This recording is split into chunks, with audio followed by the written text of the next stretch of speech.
Hello learners, कैसे हैं आप सब। आई होप आप सब अच्छे होंगे। शिक्षा एक नया सवेरा में आपका स्वागत है। बच्चों, आज हम एक कहानी पढ़ेंगे। कहानी का शीर्षक है भेड़ें और भेड़िए।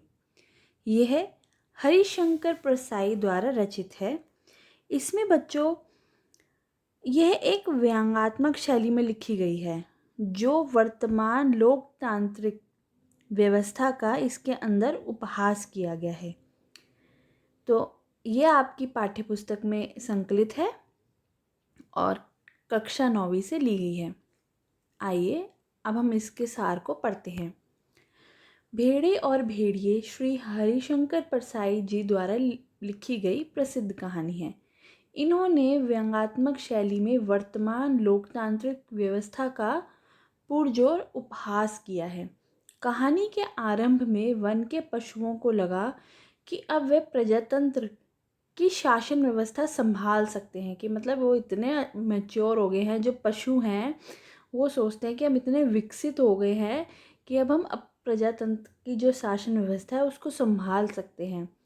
उन्हें लगने लगा कि उनका जीवन इतना विकसित हो गया है कि अब उन्हें लोकतंत्र की शासन व्यवस्था को अपना लेना चाहिए, जहाँ पर सभी नियम एवं कानून लागू होने चाहिए।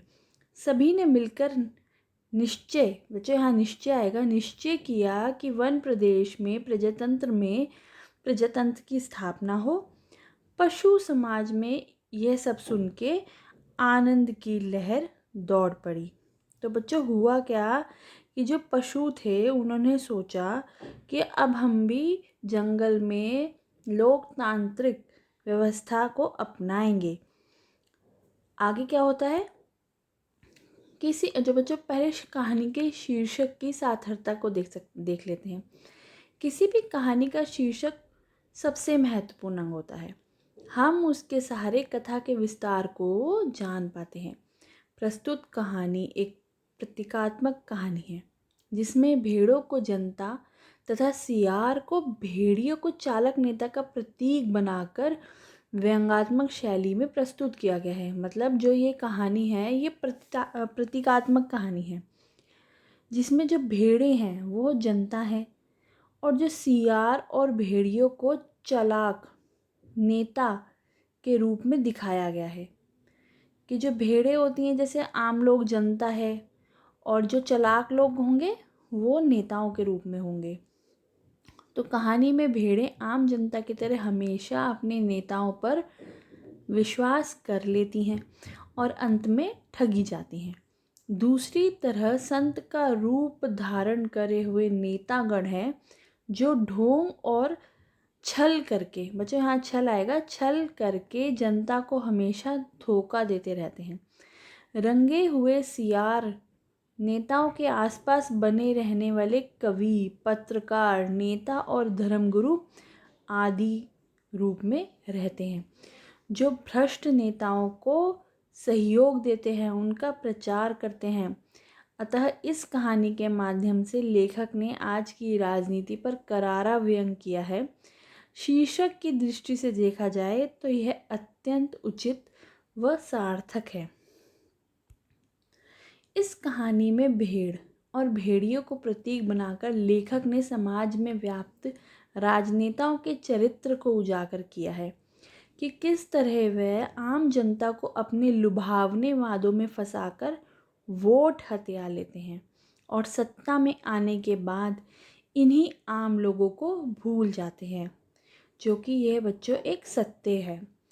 भेड़ और भेड़िए कहानी हमें राजनीतिज्ञों के षड्यंत्रों तथा अपने चुनाव के अधिकार के सही प्रयोग करने के बारे में भी बताती है कि जो राइट टू वोट है उसका हमें सही कैसे यूज़ करें, वो भी इस कहानी में दिखता है।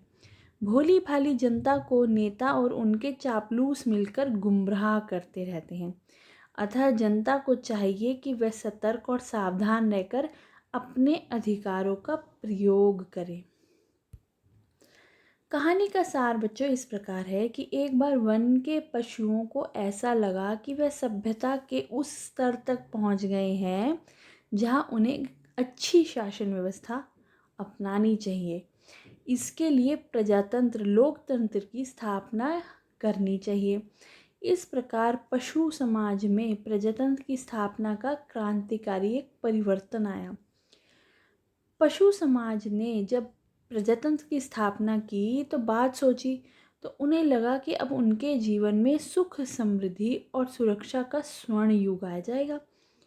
इसलिए पशु में हर्ष की लहर दौड़ पड़ी। प्रजातंत्र की स्थापना की कल्पना से भेड़ों को लगा कि अब उनका भय दूर हो जाएगा, मतलब उनको कोई नहीं खाएगा। जब सब जगह लोकतंत्र आ जाएगा तो उनके हितों की रक्षा होगी। वह उनके प्रतिनिधियों से कानून बनवाएंगे कि कोई जीवधारी किसी को न सताए और न मारे, सब जिए और जीने दे का पालन करें। उनका समाज शांति, बंधुत्व और सहयोग पर आधारित होगा। बच्चों, ऐसा ही होता है कि जब लोकतंत्र की स्थापना होती है तो यह आशा की जाती है कि जो जनता का हित होगा, लेकिन ऐसा कभी नहीं होता। वन प्रदेश में भेड़ों और अन्य छोटे पशुओं को मिलाकर उनकी संख्या 90% थी। जो वन प्रदेश में जो जनसंख्या थी, जो जनसंख्या तो नहीं, जो पशुओं की संख्या थी, उनमें जो भेड़ें और जो अन्य छोटे पशु थे उनकी 90% आबादी थी। इसलिए यदि प्रजातंत्र की स्थापना होती है तो वहाँ भेड़ों का ही राज होगा। यदि भेड़ों ने यह कानून बना दिया कि कोई पशु किसी को न मारे, तो भेड़ियों को भाई खाना कैसे मिलेगा, क्योंकि भेड़ियों का जो खाना है वो तो जानवर हैं, अन्य जानवर, छोटे जानवर जिसमें भेड़ आती हैं प्रमुख रूप से। इसलिए भेड़ियों ने सोचा कि प्रजातंत्र की स्थापना से उन पर अब संकट काल आ गया है। वन प्रदेश में भेड़ों की संख्या अधिक थी और यदि प्रजातंत्र की स्थापना हो गई तो भेड़ियों के पास भागने के अलावा कोई चारा नहीं था। इसलिए सियार ने भेड़ियों को सर्कस में जाने की सलाह दी।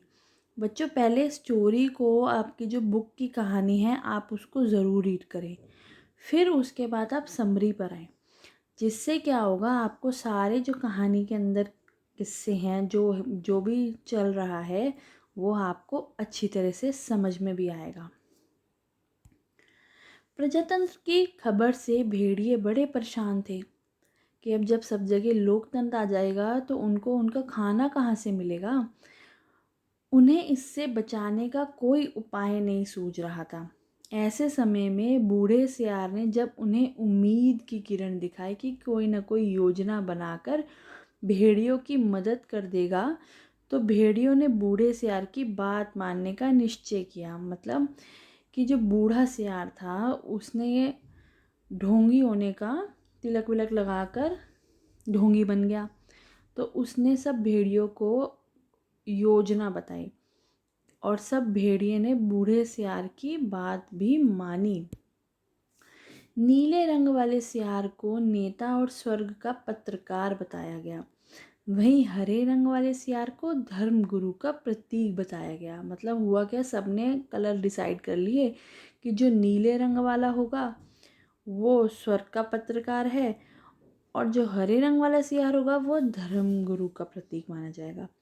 तो बूढ़े सियार ने एक संत के आने की खबर पूरे वन प्रदेश में फैला दी। इसलिए उसको देखने के लिए भेड़ें बड़ी संख्या में सभा स्थल पर मौजूद थी। पर जब उन्होंने अपने सामने संत के रूप में भेड़िए को देखा तो वो डर के मारे भागने लगी। मतलब जो वो तो खाते हैं भेड़ों को, जो भेड़िए होते हैं, वो रंग रूप बदल कर आ गए भेड़ों के बीच में। तो इससे जो भेड़ें थीं वो इधर उधर भागने लगी। भेड़ियों के चुनाव का प्रचार बूढ़े सियार की देखरेख में किया गया। बूढ़े सियार ने अपनी बुद्धिमत्ता का उपयोग करते हुए 3 रंगे हुए सियारों का प्रयोग करके भेड़ियों के समर्थन में एक जनमत तैयार किया। इस तरह बूढ़े सियार ने बड़ी चालाकी से भोली भेड़ों को बरगला लिया। अब बूढ़े सियार की बातों में फंसकर भेड़ों को लगा कि भेड़िए अब संत बन चुके हैं। यदि वे चुनाव जीतते हैं तो भेड़ों के हित के लिए ही कार्य करेंगे। मतलब उन्होंने ऐसे अपने आप को बना लिया कि भेड़ें उनके जाल में फंस गई। उन्हें लगने लगा कि भेड़ियों से बढ़कर उनका कोई हित चिंतक और हित रक्षक है ही नहीं। मतलब जब चुनाव के समय जो नेतागण होते हैं, जन होते हैं, वो आम जनता के बीच में आकर बड़े बड़े वादे करते हैं कि हम आपके लिए ये कर देंगे, हम आपके लिए वो कर देंगे। लेकिन अब जब भोली वाली जनता सोचती है चलो कोई तो हमारे हित के लिए कार्य करेगा, तो वोट दे देती है और उसे जिता देती है। पर उससे होता क्या है, जैसे ही जीतते हैं तो सारे काम तो साइड पर है, अपनी ही जेबें भरने में लगे रहते हैं।